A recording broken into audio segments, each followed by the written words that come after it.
Eu queria voltar para o professor Piquet. O senhor trabalhou e trabalha muito proximamente com polícias, com policiais. Eu queria tocar em dois assuntos. Um sobre o tamanho da responsabilidade que é ser um policial, né? O tamanho da confiança que a sociedade deposita no policial, se isso pode ser erodido com essa, pelo menos, mais visível politização ou a tentativa de se politizar o trabalho das polícias, qual o risco que a politização pode levar a essa confiança, que no Brasil já é baixa no trabalho do policial, mas em qualquer sociedade democrática a confiança na polícia é necessária, e se há meios de exigirmos, de termos moral para exigirmos dos policiais um trabalho limpo, honesto, democrático, que respeite o império da lei, mas, como bem lembrou o Irapuança, a gente não está, enquanto sociedade, oferecendo a essas pessoas papel para imprimir boletins de ocorrência. Como então, em resumo, acho que como o desafio de ser policial hoje, qual é o desafio das polícias hoje no Brasil, se a politização ameaça essa relação entre polícia e sociedade, e como podemos, enquanto sociedade, oferecer a esses policiais a possibilidade de serem seguidores da lei e das expectativas que a sociedade tem, ao mesmo tempo que a gente oferece muito pouco a eles, e é uma reclamação bastante constante. Liguei. Eu acho que não oferece tão pouco assim, e eu acho que hoje o cenário dos salários é muito diferenciado entre os estados.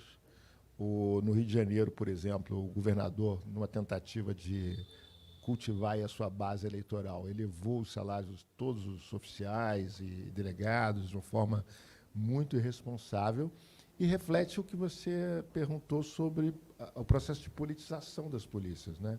Eu acho que nada pode ser mais ameaçador do que isso, inclusive do ponto de vista de levantar um obstáculo para a construção da legitimidade das forças policiais. Acho que a polícia precisa... É um trabalho muito difícil, porque, obviamente, o Estado prepara, né, e manda para uma missão, né, que onde a autonomia do policial na ponta é muito alta, né? Então, o grau de treinamento, de controle, supervisão necessário para esse tipo de serviço acontecer a bom termo e produzir o resultado esperado é considerável. Quer dizer, não é uma tarefa simples. Quer dizer, uma coisa... Todo serviço público é complexo, a relação com o funcionário da ponta, mas, pelo menos, o professor está dentro da escola, o enfermeiro e o médico estão dentro do hospital, o policial está na rua, muitas vezes tomando decisões, enfrentando situações bastante arriscadas. Então, o que a politização faz nesse processo? Eu acho que ela atravessa o processo de quebra a hierarquia, primeira coisa. Quer dizer, então, isso é muito ruim, porque as lideranças que estão se apresentando aí como lideranças do meio policial militar, do meio policial civil, são líderes sindicalistas, são pessoas que têm pauta sindicalista corporativa muito forte, né? E essas pessoas viram, né, assim, elas são, para o público, elas passam a ser os defensores da polícia. A polícia, o país tem essa relação problemática com esse lado corporativo. Então, você junta um grupo aqui numa sala e dá o mesmo salário para todo mundo, isso aqui vira vira um grupo de hooligans defendendo o grupo, né? Então, a polícia tem esse sentimento, que também é uma característica, eu diria, universal das polícias. Você precisa se sentir parte de um corpo. Né? Polícia, exército, tem toda uma questão. E polícia, em particular, eu acho que tem muita literatura sobre isso. Quer dizer, o fato de você usar o uniforme, passar por uma academia, treinar, essa solidariedade é necessária também para encarar a dureza do trabalho, né? Essa sensação de que você pertence a um grupo que te defende. Então, usar isso no sentido da política é devastador, porque você pode usar isso E as polícias usam no sentido de servir o público, de construir uma imagem de legalidade, de bom trabalho. Isso esse é o desafio, né? Como é que a gente vai fazer para que o país tenha o cidadão comum olhando para a polícia e falando, nossa, que interessante, eu tenho aqui um policial que presta um serviço de qualidade. Como é que é isso? Como é que a gente Está do meu lado, né? Está do meu lado. Eu acho que, mais uma vez, há uma enorme variação inclusive as pesquisas captam isso. Quer dizer, o Rio de Janeiro, de novo, é o fundo do poço em termos de reconhecimento da população. E aí, pulando até por uma pergunta que mandaram, como que a gente começa a lidar com o problema nos estados em que a polícia é vista não como uma força que vem te ajudar, mas o representante do medo? Por onde começar a solucionar o problema da polícia que amedronta a população e não protege? Construindo estruturas de supervisão e controle que geralmente não existem nesses lugares, né? Então, corregedoria não trabalha. Por exemplo, uma coisa chocante, no Rio de Janeiro, os oficiais responsáveis pela supervisão do policiamento não vão à rua, ficam nos quartéis.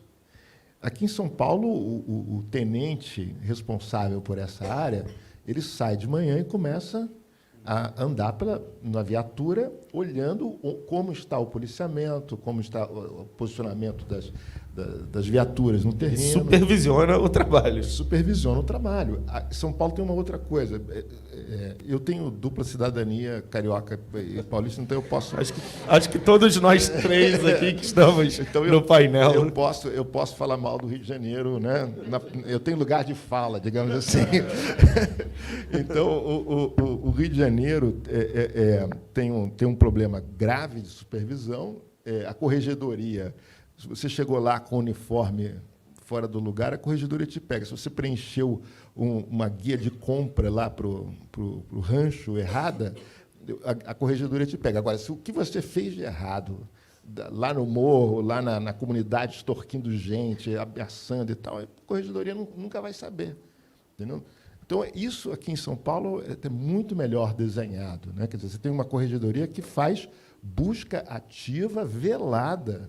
Então, tem gente andando pelas ruas de São Paulo em viatura particular, olhando e observando o policiamento. E se vê alguma coisa errada, liga, e a Corregedoria de São Paulo prende policial militar na rua. Eu já testemunhei prisões feitas em flagrante.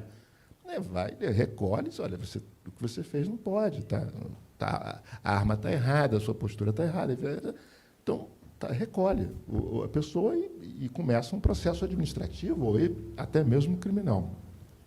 E o que eu quero dizer com isso é que, sem uma estrutura de supervisão ativa, e a ouvidoria também conta muito, né? O ouvidor aqui, o Eliseu Lopes, ele é muito ativo nessa coisa de buscar informação, buscar os casos, cobrar a resolução. Então, toda essa estrutura de controle externo e interno precisa funcionar.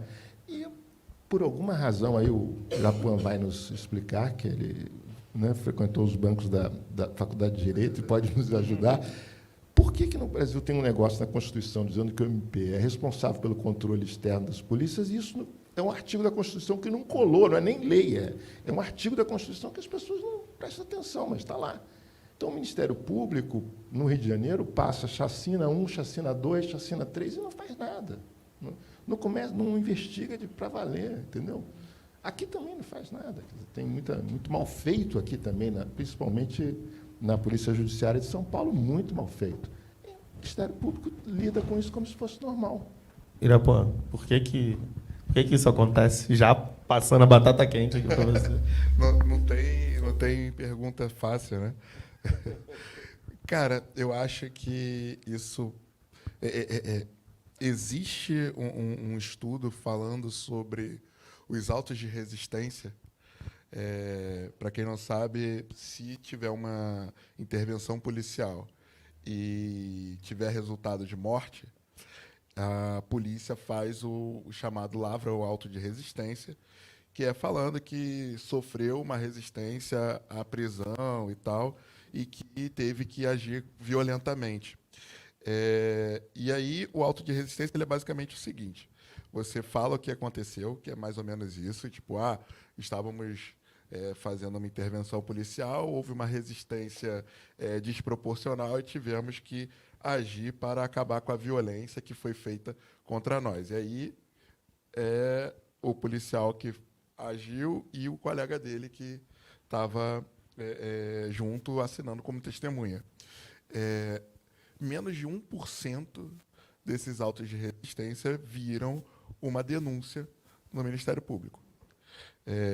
E em 2015 ou 2016, o Supremo Tribunal Federal falou que o Ministério Público teria também o poder de investigação, né? Não somente como órgão de controle externo à atuação da polícia, mas que também teria essa possibilidade de presidir um inquérito, né?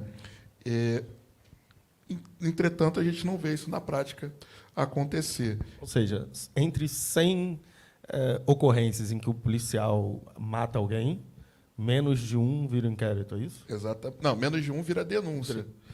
Né? Assim, pouquíssimos vão à frente para inquérito, e para virar denúncia você tem que ter a conclusão do inquérito e depois ingressar com a ação, né, penal. E aí, enfim, no final das contas não acontece nada, né? Tem um caso...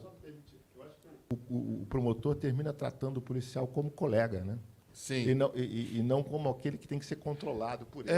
Assim, eu falo muito do ponto de vista de um recorte racial mesmo, porque existe um documentário chamado Autos de Resistência, que é justamente para falar, para trazer casos em que as pessoas estavam na rua sem fazer nada e simplesmente morreram, e o policial militar falou que era bandido, aquela coisa toda.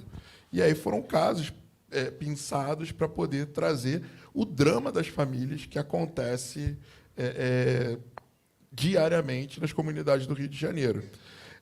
E aí isso é muito complexo, não só para questões relativas à morte, né, perpetrada por policiais, mas até casos de abordagem violenta.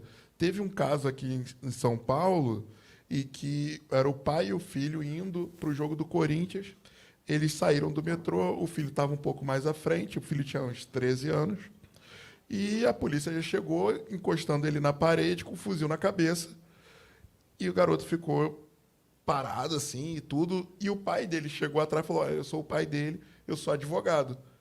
Em vez da polícia falar, desculpa, alguma coisa assim, botou o fuzil na cabeça do pai também. Democratizou também a violência. A barbárie. E aí, o pai ele demorou mais de 10 anos para conseguir a condenação do Estado, uma indenização por dano moral, porque o filho teve estresse pós-traumático, ele não conseguiu, ele foi até o Ministério Público, não conseguiu nada. Ele foi na corregedoria da polícia, também não conseguiu nada. E assim, ele tentou fazer uma denúncia dentro da imprensa, também não conseguiu. Assim. E na sentença, então, assim, a parte criminal, né, de responsabilidade criminal dos agentes, ele não conseguiu. O que ele conseguiu foi depois no âmbito civil, mas mesmo assim a sentença foi negativa. Ele teve que recorrer, e aí foi a primeira vez, eu acho que, se eu não me engano, foi em 2018, o Tribunal de Justiça aqui de São Paulo reconheceu que a polícia pratica realmente abusos, especialmente contra a população negra, e a partir dali, a gente, lá na Educafro, a gente entrou com uma representação no CNMP para poder mudar a resolução que trata dos assuntos ligados a inquéritos por conta da atuação da polícia. E aí a gente entrou falando assim, olha, nesses casos o Ministério Público simplesmente não investiga. Ele pega a intervenção do policial, pega o depoimento e arquiva o caso. E aí a gente conseguiu fazer com que o CNMP editasse uma resolução para que, antes de mandar arquivar o inquérito, que se ouvisse também a família, da vítima, né? E aí, uma coisa que a gente entrou, que era um obstáculo que a gente nunca parou para pensar, era: não tem como o Ministério Público mandar o membro do MP fazer X ou Y, porque eles têm autonomia, eles têm independência. Então, cada membro do Ministério Público é uma ilha, né? Ou seja, qualquer coordenação, qualquer necessidade de ter um trabalho mais coletivo fica difícil. Exatamente. Existe esse óbice que tem dentro da garantia do Ministério Público contra exatamente pressões políticas, aquela coisa toda, mas isso também vira um obstáculo para que a própria população vulnerabilizada não consiga buscar o seu direito, né? A gente conseguiu esse avanço ali no CNMP e tudo, mas é extremamente difícil você conseguir fazer um sistema em que as organizações, os gatilhos ali, as aberturas, não possam simplesmente, por isso aqui eu vou sair pela tangente para não entrar justamente nisso que o professor Piquet falou, de que eu não vou mexer com a polícia, porque, enfim, a gente todo mundo parça, né? Então, é bem assim. Como é que é a qualidade dos dados hoje para as pesquisas em segurança pública? É um campo em que os dados são confiáveis? Acho que as pessoas têm na memória, eu recebi 2 perguntas aqui sobre esse tema, tem na memória as cenas de Tropa de Elite, né, que morte na praia e afogamento, a guerra da carne, corpo para cá, corpo para lá. Como é a qualidade dos dados hoje para quem pesquisa nessa área? Desde da anedota do Tropa de Elite até agora melhorou muito, mas ainda não temos um Sistema Nacional de Estatística de Segurança Pública. O Sinesp ele está previsto no Sistema Único de Segurança Pública. O governo Bolsonaro foi uma tragédia nesse aspecto, assim, porque é uma coisa impressionante o desinteresse que a área de segurança pública tem nesse governo. É um negócio totalmente contraditório. Virou assunto sindical, né? Quer dizer, quer falar de segurança pública, vai lá falar com os sindicatos, com os líderes de categoria, mas não tem ninguém pensando segurança pública, né? Desde o primeiro-ministro, nunca houve uma visão estratégica desses assuntos. Poderia contar aqui uma anedota bem pior do que essa da praia que eu vivi lá no Ministério, mas eu deixo para depois. A gente... eu deixo para o café. Se puder contar... não vai. Não. Depois pode, a gente... simplesmente é tão chocante, porque o Brasil é um país com a complexidade, com o tamanho que tem, e o responsável por estabelecer esse Sistema Nacional de Segurança Pública achava que a tese de doutorado dele ia que resolver. Então, ele juntava um grupo de pessoas e falava assim, não, porque eu estou fazendo isso no capítulo 2 da minha tese, a integração dos dados. Eu falava assim, gente, esse negócio de uma complexidade exige, né, quilômetros de programação, instituições... E o policial em questão foi colocado para gerir o Sistema Nacional de Segurança Pública, achava que o que ele estava fazendo no doutorado no Rio Grande do Norte, em geografia, seria suficiente para dar conta desse problema. É óbvio que não temos nada. Não deu certo? Não temos nada, continuamos não tendo nada, né? Então, é preciso ter a parte de estatística. Quem tem ajudado muito é o Fórum Brasileiro de Segurança Pública, que é uma ONG, né? que desenvolveu uma metodologia de coleta, de publicação. Então, hoje a gente depende dos dados do Fórum.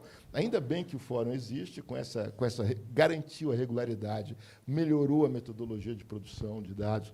Esses rankings também de gestão, de resultado também do CLP, ajudaram muito nesse debate. Então, acho que a gente tem exemplos de melhoria. E os estados estão melhorando muito, certo? Os estados estão melhorando muito. Agora, ainda é muito ruim, né? Professor Piquet, uma das vezes que eu tive a oportunidade de conversar com o senhor, a gente discutia algumas possibilidades de utilizar a tecnologia para melhorar o trabalho policial, e eu lembro da sua resposta, foi... em muitas delegacias no Brasil, há uma pilha de nomes de pessoas que crimes já foram cometidos, os criminosos foram identificados, julgados, condenados, e precisam ser pegos, capturados. Então, o ciclo do trabalho inteiro tinha sido feito, a gente só precisava ir lá, literalmente, pegar o bandido. A gente tem algumas deficiências. A polícia investiga mal, a justiça julga mal, a gente demora a encontrar os bandidos, a gente demora a julgar os bandidos, e mesmo quando tudo isso vai bem, a gente, no final das contas, ainda não consegue dar aquele último passo. Onde está o gargalo? Qual é o problema? O que precisa para a polícia trabalhar, para esse último passo ser dado?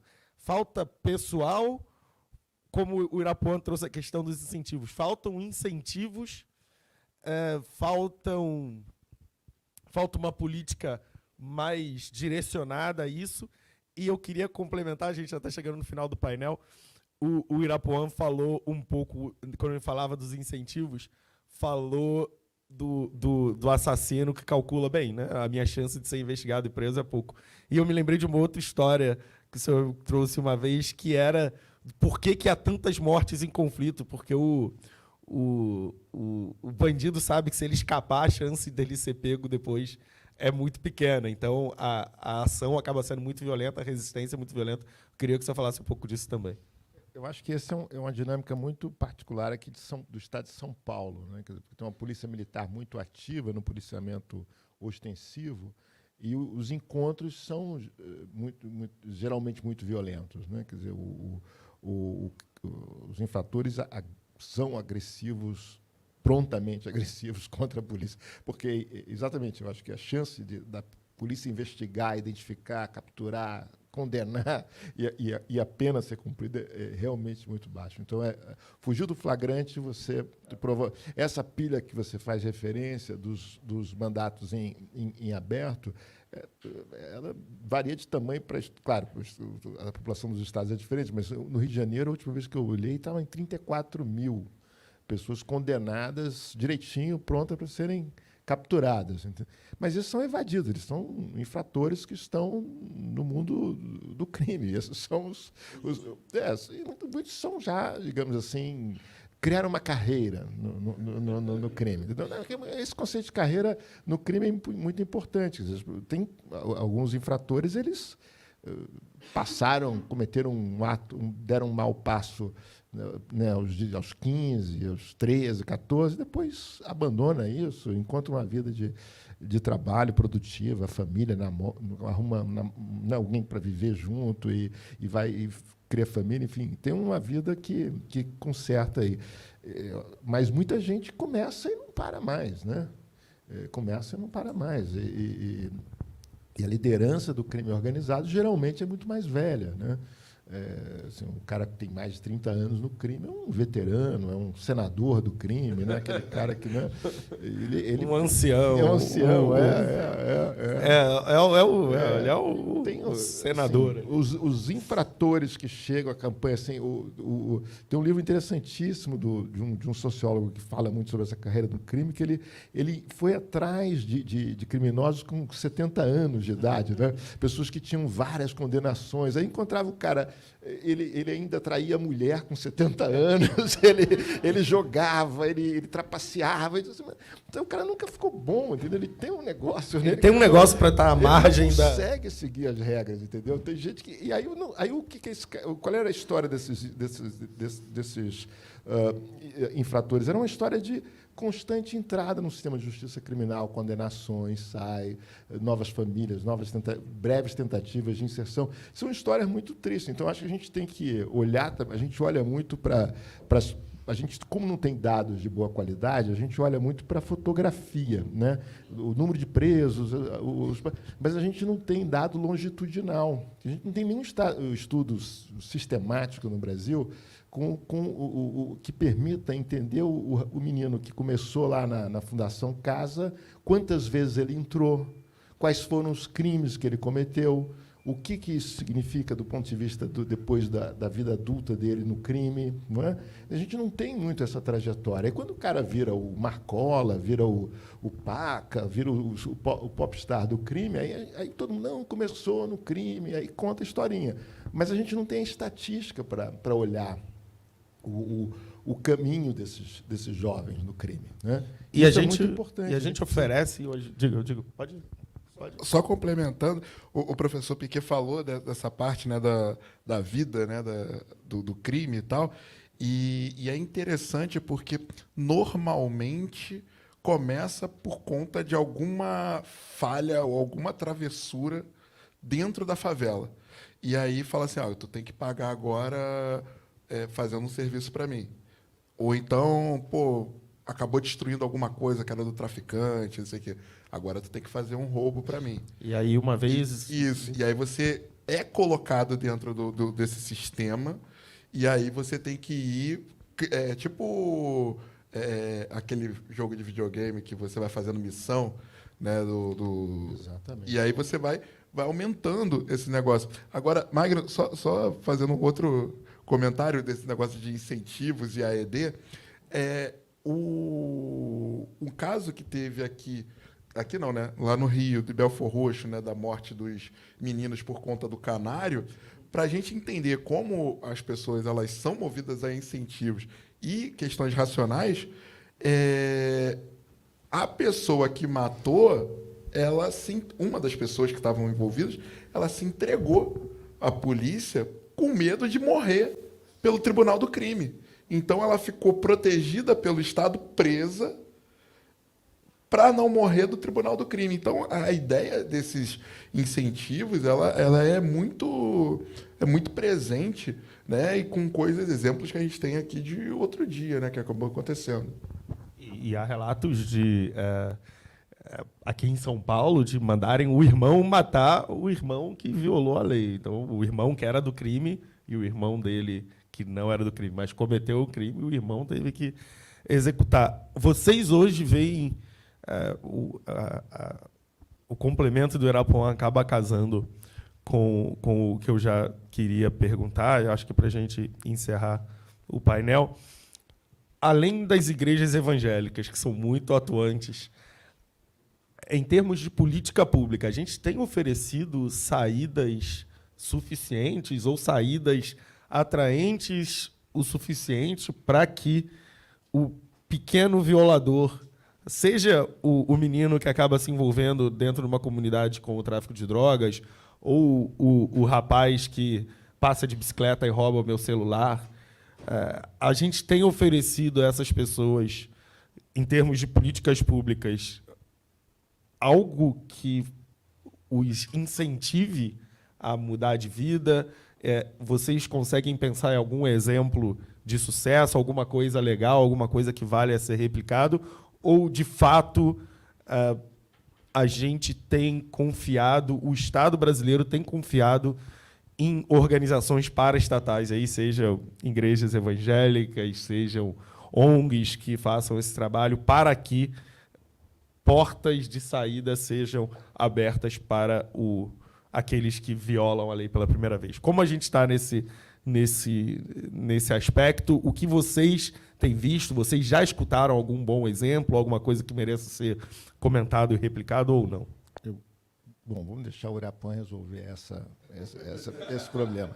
Eu vou só lembrar o que a gente sabe um pouco, acho que da literatura sobre, né, sobre crime. Eu acho que o Irapuã colocou a base conceitual da economia do crime, dos incentivos, para que serve o sistema de justiça criminal. Acho que é muito importante, porque eu acho que o que está nossa reflexão sobre esse tema no livro, eu acho que é exatamente orientada por uma visão de incentivos que precisam ser produzidos. As instituições precisam funcionar e produzir incentivos para que os indivíduos tenham um comportamento esperado nessa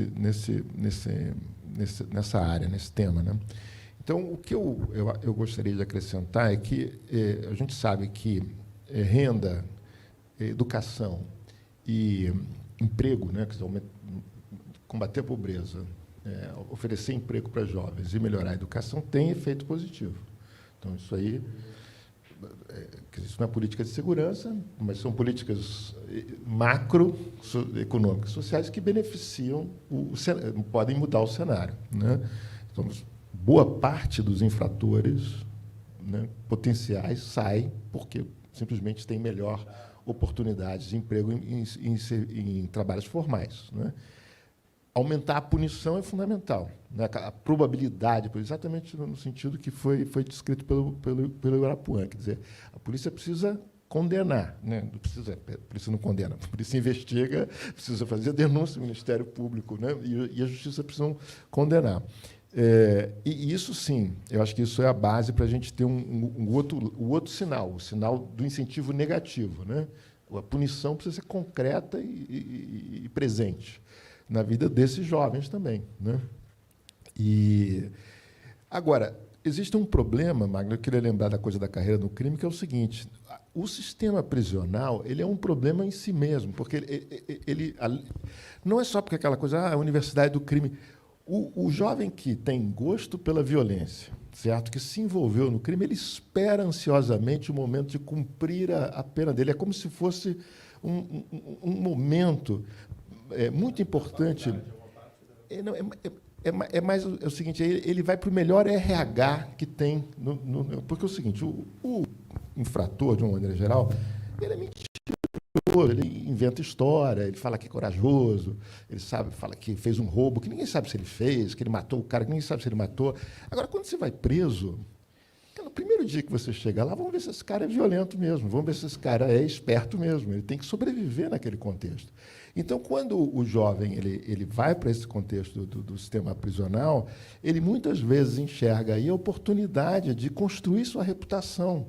Isso é no mundo inteiro, não é Brasil, não.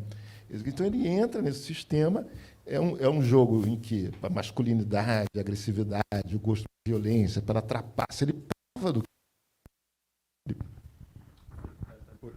prova do que ele é capaz, né? O que ele é capaz de fazer. E, então, isso, eu acho que o sistema prisional tem uma parte desse problema que vai com a gente, não tem jeito. Quer dizer, a gente pode melhorar a renda, pode melhorar emprego, pode melhorar a educação, pode aumentar a punição, mas a gente vai continuar com um problema muito grave num país como o Brasil, com os problemas de fronteira, de posição que a gente tem com relação à questão da cocaína, do crime organizado em várias áreas.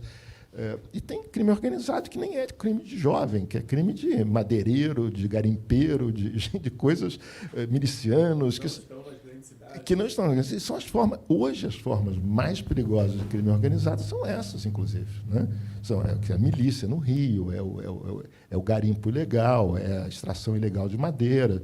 Quer dizer, então, esse crime é praticado por pessoas que estão há muito tempo envolvidas com o mal feito, né? Com a corrupção, com a desordem, são policiais, são homens que têm empresas, negócios ilícitos. Muitas vezes mais preparo e conhecimento do que os traficantezinhos lá. Infinitamente. Só me permita terminar com um exemplo. Eu fui procurado agora na USP para organizar um curso sobre insumos agrícolas ilegais no nosso programa de formação de policiais. Por quê? Tem traficante que diz: por que eu vou me matar para levar cocaína para o Brasil se eu posso levar um caminhãozinho com um insumo ilegal que vem da China, mistura lá numa fábricazinha em Goiás e vende por uma fortuna muito maior. O que são esses insumos? São sementes? Tudo, os defensivos, as sementes, os biológicos e os químicos. Então, e os químicos têm um valor agregado assim que, literalmente, a polícia para e fala assim: o que é isso? Não, é defensivo, então passa. Se fosse cocaína, valia muito menos. E é ilegal, vem do Paraguai, não pode entrar no Brasil, não pode ser utilizado na lavoura brasileira, e está passando, entendeu? Então, são problemas o que está acontecendo hoje em Rondônia, no Amazonas, com a extração de madeira, com garimpo. Aí, sim, é um negócio, isso sim, assim, o crime organizado na sua forma mais exuberante, assim, é negócio pesado, é dinheiro. Vão matar juiz, vão matar promotor, vão matar governador. Aí vai começar, de fato, a ficar parecido com os vizinhos, né, em algum sentido. Né? E o que as organizações criminosas brasileiras estão fazendo no Paraguai é uma destruição, porque encontram um ambiente institucional mais frágil, estão dominando o país. E já, óbvio, o país também tinha uma rede muito ativa de contrabando de ilícitos transnacionais, ligado principalmente a cigarro e falsificação de produtos de vários tipos. Então, isso gera uma dinâmica regional muito complexa. A gente não vai ficar livre desse problema, por mais rico que o país fique, por mais igualitário, por melhor que seja a educação, porque tem gente ganhando muito dinheiro com isso e vai ganhar cada vez mais com várias atividades ilícitas, né? Não é só a coisa da droga. Hoje, eu diria que a droga nem está com essa bola toda. Mesmo nas comunidades do Rio de Janeiro, a chegada da milícia ajudou a diversificar o portfólio de produtos ali. Por exemplo, né? Quer dizer, então, agora Irapô, tem porta de saída, tem janela de saída, tem algum exemplo legal acontecendo? O que a gente, já que a gente vai discutir num painel à tarde hoje a educação, sem dúvida é uma das portas de saída, mas para quem ofende a primeira vez, existem bons exemplos para a gente pensar, para a gente reproduzir, para a gente discutir? Eu queria começar pelo mau exemplo. Essa parte, né, de falar dos jovens e tal, aí tem a educação, né? E aí já mostra que quanto mais investimento em educação, maior a capacitação, e aí também tem maior índice de segurança pública, né? E também com menos gastos em saúde, aquela coisa toda. Mas, por exemplo, aqui em São Paulo, a gente está tendo a implementação de educação em tempo integral. Mas tem um outro problema, que está faltando aluno para entrar nesse sistema de educação de tempo integral, porque os alunos não querem ficar em tempo integral, eles querem ir trabalhar, porque eles não têm dinheiro, né? Então, como que fica essa parte, né? Então, a parte de desenvolvimento socioeconômico, a parte de afrouxar as amarras que limitam a nossa liberdade de trabalhar, empreender e tudo, isso eu acho que a gente precisa ter uma maior visibilidade para a questão de entender essa população como sujeita de direitos e diminuir ou, sei lá, derrubar o muro que faz com que essas pessoas sejam reconhecidas e que se insiram, né, no mercado e se insiram na sociedade. Então, eu acho que esse é um ponto que a gente precisa ter. Primeiro, tem uma boa iniciativa, mas a implementação fica tem que levar outros aspectos em prática, em conta também. Entendeu? Então, eu acho que tem esse ponto. A gente tem algumas associações, algumas ONGs que têm trabalhado com essa parte, né, de jovens, que têm trabalhado com empreendedorismo nas favelas, né? A gente tem a CUFA, a gente tem os pré-vestibulares comunitários, tem a Educafro, enfim, tem uma série de organizações da sociedade civil que têm trabalhado dentro daquilo que a gente consegue ter hoje em dia para que esse tipo de coisa possa acontecer. Mas fica meio que travado exatamente porque a gente coloca tanta barreira, tanta regulação, que fica difícil de você transpassar esse muro para ter um reconhecimento para se colocar dentro do mercado e dentro da sociedade em si. Então, eu acho que esse ponto aí é importante para a gente dar uma analisada para conseguir começar a tirar o nó, né, do que a gente está falando hoje.